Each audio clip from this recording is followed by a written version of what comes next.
Hai sobat semua, apa kabar? Baik kan? Semoga kalian semua sehat selalu, bahagia selalu dan banyak rezeki. Kali ini Mimin mau melanjutkan cerita dari novel Menantu yang Diremehkan.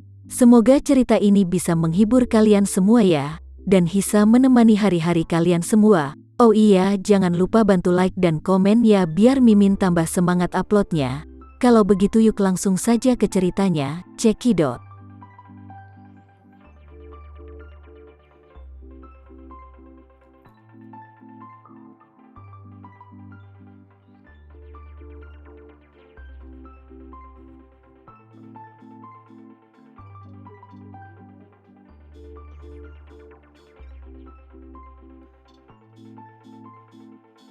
Jika dia benar-benar datang ke Jepang untuk menyelidiki urusan Linda, dia bahkan mungkin tidak dapat menemukan 3 atau 5 asisten.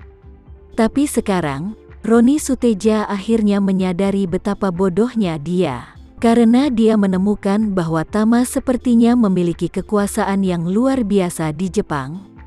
Helikopter itu mendarat di halaman belakang taman belakang keluarga Ito Yuhiko. Begitu helikopter mendarat, kurang lebih 20 pria berjas hitam berlari dengan rapi. Kemudian, 20 orang itu berdiri di kedua sisi palka helikopter, benar-benar terlihat gagah dan perkasa. Pada saat ini, wanita cantik yang menjemputnya di dalam helikopter membuka palka, dan dia segera melompat turun terlebih dahulu, dan kemudian dia berkata kepada Roni Suteja, "Tuan Roni Suteja, silahkan turun." Roni Suteja menelan ludahnya sendiri dengan susah payah. Sambil berdebar tak karuan dalam hatinya, dia melangkah keluar dari helikopter dengan gugup. Wanita cantik itu berkata, "Tuan Roni Suteja, ikutlah denganku. Tuan Tama dan wanita tertua kami sudah menunggu Anda di ruang tamu." Roni Suteja buru-buru bertanya dengan rendah hati, "Cantik, bisakah aku bertanya, siapa wanita tertua di keluargamu?" Si cantik tersenyum dan berkata, "Identitas wanita tertua kami, bisa Anda ketahui saat Anda melihatnya nanti. Dia pasti akan memberitahu Anda secara langsung." Roni Suteja lalu berpura-pura tersenyum acuh tak acuh. Tapi nyatanya dia saat ini tengah menjadi anjing yang panik. Dia bisa melihat bahwa rumah besar seperti itu, di lokasi yang begitu bagus di Tokyo, bernilai setidaknya puluhan atau bahkan puluhan miliar yuan Jepang.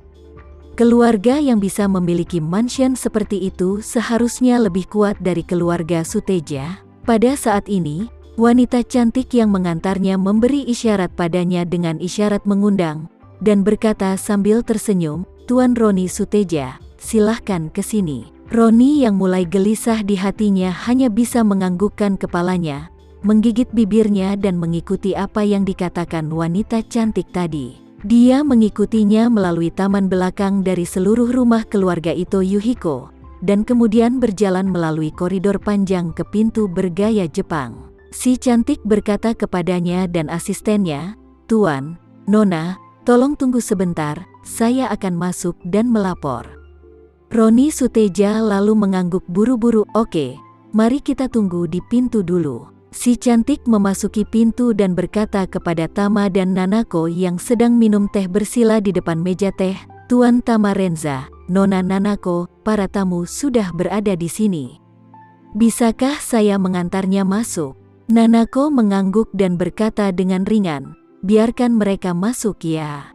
Si cantik segera berkata, "Baik Nona." Setelah itu, dia datang ke pintu dan berkata kepada Roni Suteja, "Tuan Roni Suteja, silakan masuk." Di sampingnya, asisten Roni Suteja bertanya kepadanya dengan suara rendah, "Tuan Roni, apa aku akan ikut juga?" "Aku sedikit gugup, jadi aku tidak ikut ke dalam." Roni Suteja yang melihatnya tampak sangat bingung, mengetahui bahwa dia mungkin ketakutan oleh formasi besar pihak lain yang luar biasa, jadi dia tidak berani masuk. Dia mendesah dalam hati, "Kenapa kamu merasa gugup? Apa kamu tahu bahwa aku juga panik sekarang?" Namun, dia juga tahu bahwa asistennya masih bisa mundur. Tetapi dia tidak bisa melakukannya. Jadi dia tidak punya pilihan selain berkata, "Kalau begitu, tunggu aku di luar." Asisten menghela napas lega, dan buru-buru mengangguk, seolah-olah dia diberi pengampunan. Roni Suteja lalu mengumpulkan keberaniannya saat ini dan melangkah ke pintu. Begitu dia memasuki pintu, dia melihat Tama sedang mencicipi teh di meja teh. Pada saat ini, Tama masih sama seperti sebelumnya, dengan wajah tenang, melihat Roni Suteja masuk, melambaikan tangannya sedikit ke arahnya. Di seberang Tama, ada juga seorang wanita Jepang bertampang muda yang mengenakan kimono ala Jepang. Dia tidak hanya terlihat sangat cantik, tapi juga lembut dan anggun. Sekilas Roni Suteja menjadi mengenali wanita ini. Saat ini, badai laut telah muncul di dalam hatinya, dan dia bergumam pada dirinya sendiri, wanita ini bukankah wanita tertua dari keluarga Ito, Nanako, yang dikenal sebagai Yamato Nadeshiko? Apa dia? Apa yang dikatakan teman Jepang Tama adalah dia? Roni merasa pada saat ini bahwa pandangannya tentang kehidupan, nilai-nilai dan pandangan dunia benar-benar berubah dalam sekejap. Dia tidak menyangka bahwa Tama, pria yang tak punya apa-apa, akan menjalin hubungan dengan Nona Ito.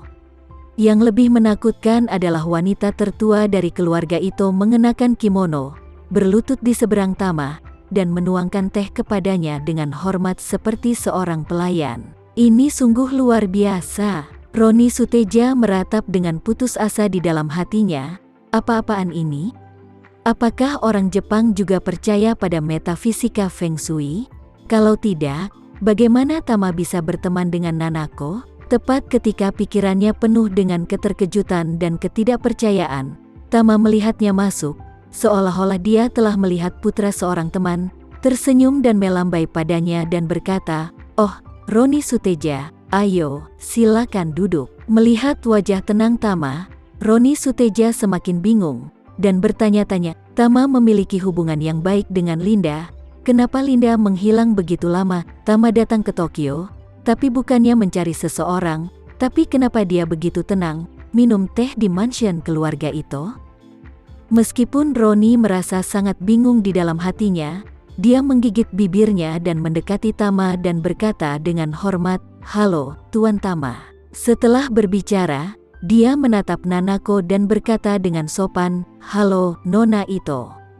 Ini pertemuan pertama kalinya. Nanako tersenyum tipis dan berkata, "Tuan Roni Suteja, Anda mengenalku?" Roni Suteja lalu mengangguk, "Anda sangat terkenal. Bagaimana mungkin saya tidak mengenal Anda?" Nanako tersenyum murah hati dan mengulurkan tangannya untuk memberi isyarat, "Tuan Roni Suteja, silakan duduk. Mari kita nikmati upacara minum teh Jepang dan lihat apakah itu sesuai dengan selera Anda." Roni Suteja buru-buru melambaikan tangannya dan berkata, "Nona Ito, Anda benar-benar terlalu sopan. Kali ini, saya datang untuk mendengarkan instruksi Tuan Tama, jadi saya akan terap berdiri di sini." Tama melambai pelan, "Ini Roni Suteja, aku kenal kakekmu, kamu tidak perlu terlalu sopan di depanku, karena Nona Ito mengizinkanmu duduk, silahkan kamu duduk." Nada kata-kata Tama membuat Roni Suteja sangat muak. Dia bisa mendengar perasaan ditinggikan di mulut Tama. Ini membuat hatinya menjadi sangat kesal. Tetapi pada saat ini, dia tidak berani untuk tidak mematuhi Tama sama sekali. Bagaimanapun, Tama adalah tamu keluarga Ito, dan dia dihormati terlalu banyak di sini. Jadi dia buru-buru berkata dengan hormat, "Karena Tuan Tama berkata demikian, lebih baik bersikap hormat." Bagaimanapun, dia hanya duduk di samping Tama.